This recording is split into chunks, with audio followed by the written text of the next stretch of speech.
Dans une salle de conférence pleine à craquer de cette tête de la ville de Buea, 16 distinctions au total, à remettre au lauréat de l'édition 2015 du Guardian Post Award, un événement qui depuis 13 ans prime les leaders de notre société dans divers secteurs d'activité.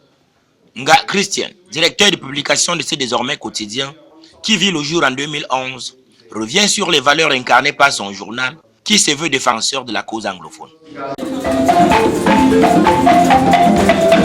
Quelques intermèdes et place aux choses sérieuses.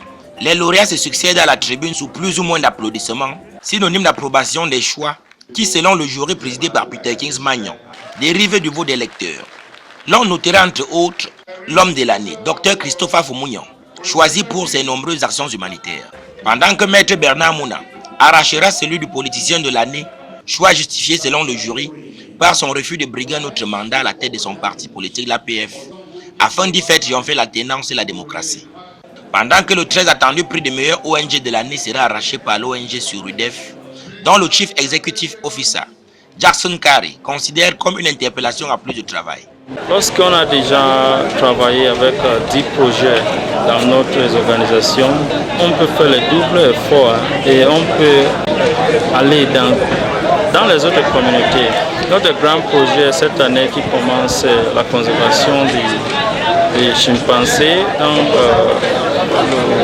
dans le nord-ouest. Je pense que les forêts existent déjà qui contiennent cette espèce. L'homme politique le plus persécuté de l'année aura quant à lui un message à l'endroit de ses bourreaux. Même Jésus a été persécuté, mais je ne pense pas qu'il y avait des moments où Jésus a pensé des revanches. Donc nous prions pour que tout le monde soit en paix et que le pays évolue, le parti évolue et que nous soyons ensemble en famille. Avec la récente mise sur pied d'une imprimerie en son sein, le Guardian Post, unique quotidien anglophone, a promis de maintenir le cap de l'excellence à travers une influence positive sur les pouvoirs publics et leaders d'opinion, afin d'apporter la contribution attendue du quatrième pouvoir à l'amélioration de notre nation.